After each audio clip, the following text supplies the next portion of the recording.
بسم اللہ الرحمن الرحیم۔ کروڑوں درود و سلام ہمارے پیارے نبی حضرت محمد صلی اللہ علیہ وآلہ وسلم پر۔ جزا اللہ عنا السید الکریم السید الاعظم سیدنا مولانا محمد صلی اللہ علیہ وسلم ما ہوا اہلہ۔ السلام علیکم ورحمۃ اللہ وبرکاتہ۔ کالے جادو کے عملیات اور تعویذات۔ کالے جادو کی حقیقت کیا ہے؟ آج میں پوری کوشش کروں گا کہ آپ کو اس مختصر سی ویڈیو میں اچھی طرح سمجھا سکوں۔ ناظرین، کالے علم کی جو اصل طاقت ہے حقیقت میں ایسا نہیں ہے جس طرح لوگ بتاتے ہیں۔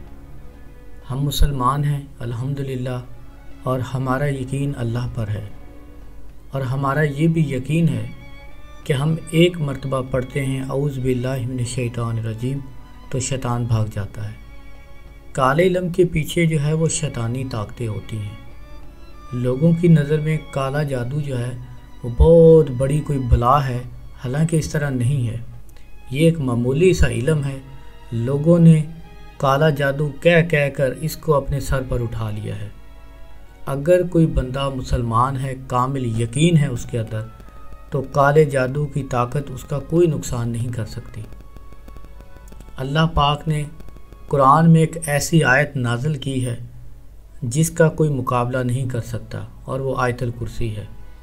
اگر آپ نماز کی پابندی کرتے ہیں، ہر نماز کے بعد آیت الکرسی پڑھتے ہیں، تو کالا جادو تو کیا، کالے جادو کا باپ بھی آپ کا کچھ نہیں کر سکتا۔ اکثر لوگ مجھے میسج کرتے ہیں جی کالے جادو کے عملیات اپلوڈ کریں، سفلی جادو کے اپلوڈ کریں۔ ناظرین، یہ صرف دکھاوے کی باتیں ہیں۔ اللہ کی پاک کلام میں ہے، اللہ کے قرآن میں ہے۔ قرآن پاک ایک ایسا علم ہے جس کا کوئی توڑ نہیں کر سکتا۔ ہر مرض کی شفا ہے، ہر مسئلے کا حل قرآن مجید میں محفوظ ہے۔ ہم پڑھتے نہیں ہیں۔ آپ یقین سے کہیں کہ آپ کتنی دفعہ دن میں قرآن پاک پڑھتے ہیں؟ جواب ہوگا 1% لوگ جو ہے وہ قرآن پڑھتے ہوں گے اور باقی کے لوگ نہیں پڑھتے۔ مجھے ایک سوال کا جواب دیں، دنیا میں کتنے ہسپتال ہیں، کتنے ڈاکٹر ہیں، اور کتنی ترقی ہو گئی ہے، لیکن پھر بھی ہر بندہ کسی نہ کسی بیماری میں مبتلا ہے۔ بیماریاں ختم کیوں نہیں ہوتی؟ دنیا میں کتنے عامل ہیں، کتنے حکیم ہیں، سارے روحانی مسائل میں پریشان ہیں۔ کوئی ایک بندہ مجھے بتا دیں جو کہے کہ میں بالکل ٹھیک ہوں، مجھے کوئی مسئلہ نہیں ہے۔ وہ بندہ ٹھیک ہوگا جس کی توکل اللہ پر ہوگی۔ ہم اللہ کو چھوڑ کر حکیموں، عاملوں اور پیروں کے پیچھے لگ گئے ہیں۔ حدیث شریف کے مفہوم میں ہے کہ اپنے مریضوں کا علاج صدقے سے کریں۔ جب بھی کوئی بیمار ہو تو پہلے صدقہ کریں۔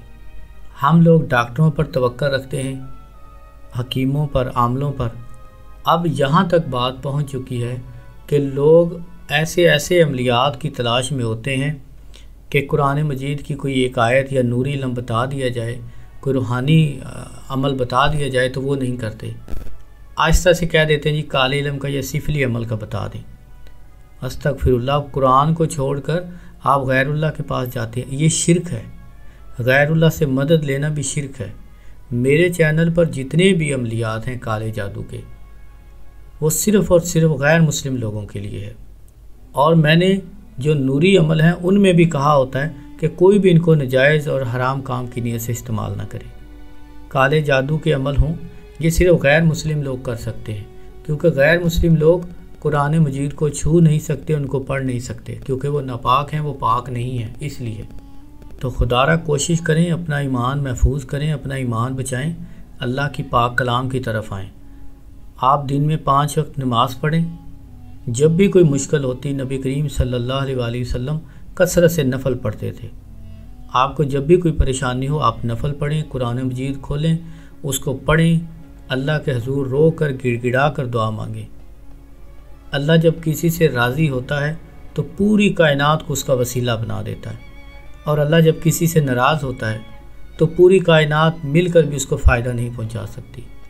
زندگی، موت، ہر کام کا اختیار اللہ کے ہاتھ میں ہے، اور اللہ جب کسی سے ناراض ہوتا ہے اس سے ہدایت چھین لیتا ہے، اس سے نماز کی توفیق چھین لیتا ہے۔ اب آپ نماز بھی نہ پڑھیں، اللہ کی ناراضگی بھی آپ کے ساتھ ہو اور آپ کہیں کہ میں عمل میں کامیاب ہو جاؤں گا یا مجھے شفا مل جائے گی، تو اس طرح نہیں ہو سکتا۔ اپنے اللہ کو راضی کریں، اس کے بعد آپ عمل کریں۔ جب آپ اللہ کو راضی کر لیں گے، اللہ کے نبی صلی اللہ علیہ وآلہ وسلم کو راضی کر لیں گے، تو آپ کو کسی بھی پریشانی میں مبتلا نہیں ہونے دیں گے۔ نوری عمل کیا کریں، قرآن کی آیتوں سے عمل کیا کریں، جائز کام کے لیے عمل کیا کریں، 5 وقت کی نماز پابندی سے پڑھیں، ہر وقت باوضو رہیں، کثرت سے درود پاک پڑھیں۔ ایک حدیث شریف کے مفہوم ہے کہ جو شخص مجھ پر 1000 مرتبہ درود پڑھے گا اور وہ اس وقت تک نہیں مرے گا جب تک مجھے دیکھ نہ لے۔ نبی کریم صلی اللہ علیہ وآلہ وسلم کی حدیث شریف کے مفہوم کے مطابق جو کثرت سے درود پڑھتا ہے وہ نبی پاک صلی اللہ علیہ وآلہ وسلم کو خواب میں دیکھے گا، اور حدیث شریف کے مفہوم میں ہے کہ جو مجھے خواب میں دیکھے گا، سوتے دیکھے گا، وہ مجھے جاگتے بھی دیکھے گا۔ اتنی بڑی بات ہے، اتنی بڑی کامیابی، اتنا بڑا وظیفہ ہمارے پاس ہے درود پاک، لیکن ہم پڑھتے نہیں، ہماری اس طرف توجہ نہیں ہے۔ شیطان ہمیں ورگلاتا ہے کہ کالا علم کریں، نوری علم کریں، کہ کالا علم کریں، سفلی عمل کریں، قرآن میں کچھ نہیں ہے۔ استغفر اللہ، ایسی کوئی بات نہیں ہے، سب سے زیادہ طاقت ہی قرآن میں ہے۔ میں نے الحمدللہ بہت سے لوگوں کے کام کیے ہیں، پاکستان میں، پاکستان سے باہر، مسلم غیر مسلم لوگوں کے۔ میں جتنے بھی لوگوں کے کام کرتا ہوں، میں قرآن مجید کی آیات سے ان کے کام کرتا ہوں۔ میں نے کبھی کوئی کالے جادو کا، سفلی عمل کا سہارا نہیں لیا، اور الحمدللہ جو میں کام کرتا ہوں وہ تیر بہدف ہوتے ہیں، ان کا توڑ بھی نہیں ہوتا۔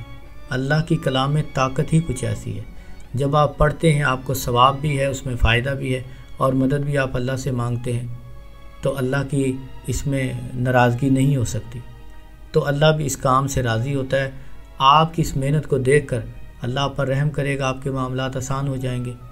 تو کوشش کریں، اللہ سے مانگیں، قرآن کے عمل کیا کریں، کالے جادو سے، سفلی جادو سے پرہیز کریں۔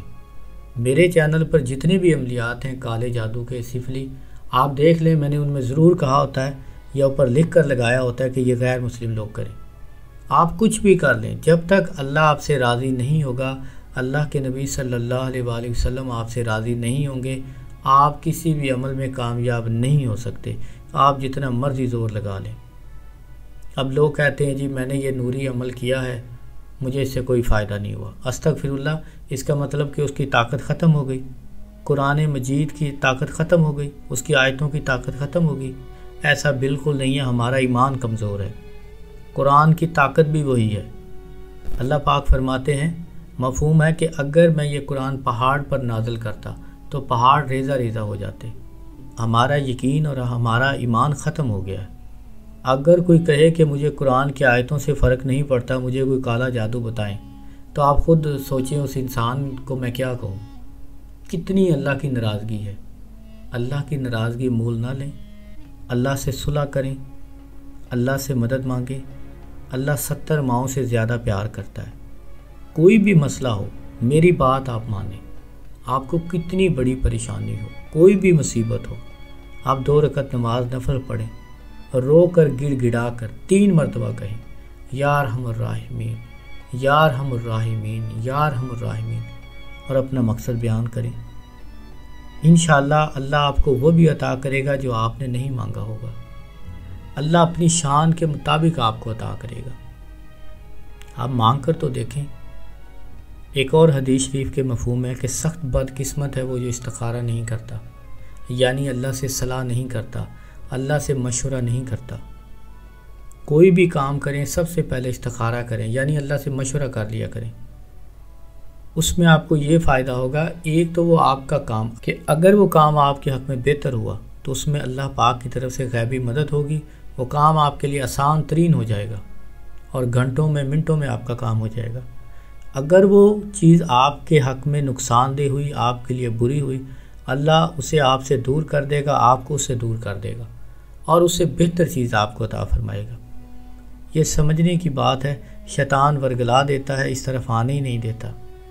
حالانکہ میں نے استخارے کی ویڈیو اپلوڈ کی ہے تو میرا نہیں خیال کہ کسی نے توجہ کے ساتھ سنی بھی ہو، بس وہ عمل کی طرف بھاگتے ہیں، اپنا پیسہ بھی ضائع کرتے ہیں، اپنا ایمان خراب کرتے ہیں۔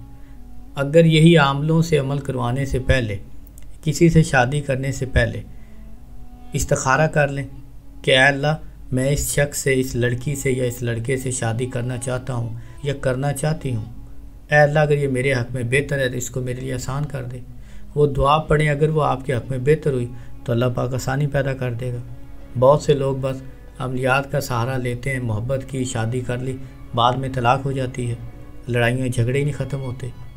اللہ کی طرف لوٹ آئیں، اللہ سے مدد مانگیں، انشاءاللہ آپ کے سارے مسئلے حل ہو جائیں گے۔ عمل اس وقت کامیاب ہوگا جب اللہ چاہے گا، جتنا مرضی طاقتور عمل ہو، جب تک اللہ نہیں چاہے گا آپ کا مسئلہ حل نہیں ہوگا۔ یہ آج میری بات آپ لکھ لیں۔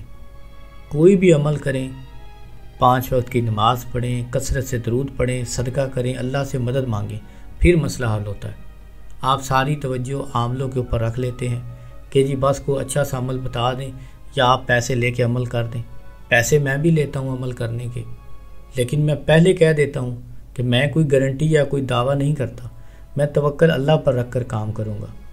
کوئی بھی بندہ دنیا میں کسی کو گارنٹی نہیں دے سکتا، ایک سانس کی گارنٹی نہیں ہوتی۔ اس کا مطلب کہ جو بندہ آپ کو گارنٹی دے کہ میں یہ کام کر دوں گا تو اس کو آپ باریکی سے سوچیں تو یہ شرک ہے۔ اللہ کے حکم کے بغیر کون کسی کی مدد کر سکتا ہے؟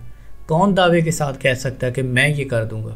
کوئی کچھ نہیں کر سکتا جب تک اللہ نہ چاہے۔ میری دعا ہے اللہ آپ کو بھی مجھ کو بھی ہدایت عطا فرمائے، ہمیں سیدھے رستے پر چلائے۔ میری آپ سے اپیل ہے کہ کالے جادو اور سفلی جادو سے پرہیز کیا کریں، خاص کر مسلمان ان چیزوں سے دور رہیں، اللہ کی پاک کلام میں عمل ڈھونڈیں، وہ عمل کریں، انشاءاللہ اس سے آپ کو بہت فائدہ ہوگا، آپ کا ایمان بھی مضبوط ہوگا اور اللہ سے مانگنے کا مزہ ہی کچھ اور ہے۔ وہ ایسا رحیم ہے کہ جب آپ اس سے مانگتے ہیں وہ آپ کو لوگوں میں ذلیل بھی نہیں کرے گا، لوگوں کو بھی نہیں بتائے گا کہ اس نے مجھ سے یہ مانگا ہے۔ وہ آپ کو بن مانگے بھی دے سکتا ہے اور دے کر خوش ہوگا، آپ کے اوپر احسان نہیں جتائے گا، آپ کو تانے نہیں دے گا۔ اب لوگوں سے مانگیں گے تو لوگوں کو بتائیں گے کہ یہ بندہ مجھ سے یہ چیز مانگ رہا ہے، وہ دکھاوا کریں گے، وہ آپ کو تانے دیں گے۔ ایک اللہ ہے جو کبھی کسی کو تانا نہیں دیتا۔ آپ اسے ناراض کریں، آپ اس کو خوش رکھیں، وہ ہر صورت میں آپ کو رزق بھی دیتا ہے، آپ پر رحم بھی کرتا ہے۔ ہر وقت اللہ سے مدد مانگیں، درود پاک کثرت سے پڑھیں۔ ایک حدیث شریف کے مفہوم میں ہے جو کثرت سے درود پڑھتا ہے اسے دعا مانگنے کی ضرورت نہیں پڑتی، اللہ اپنی شان کے مطابق اسے عطا کر دیتا ہے۔ میری دعا ہے اللہ پاک آپ کو اور مجھ کو اس پر عمل کرنے کی توفیق عطا فرمائے۔ اللہ پاک تمام مسلمانوں کو ہدایت نصیب فرمائے، ہم سب کو 5 وقت کا پکا سچا نمازی بنائے، نبی کریم صلی اللہ علیہ وآلہ وسلم پر کثرت سے درود پڑھنے والا بنائے۔ آمین ثم آمین، انشاءاللہ آمین۔ السلام علیکم ورحمۃ اللہ وبرکاتہ۔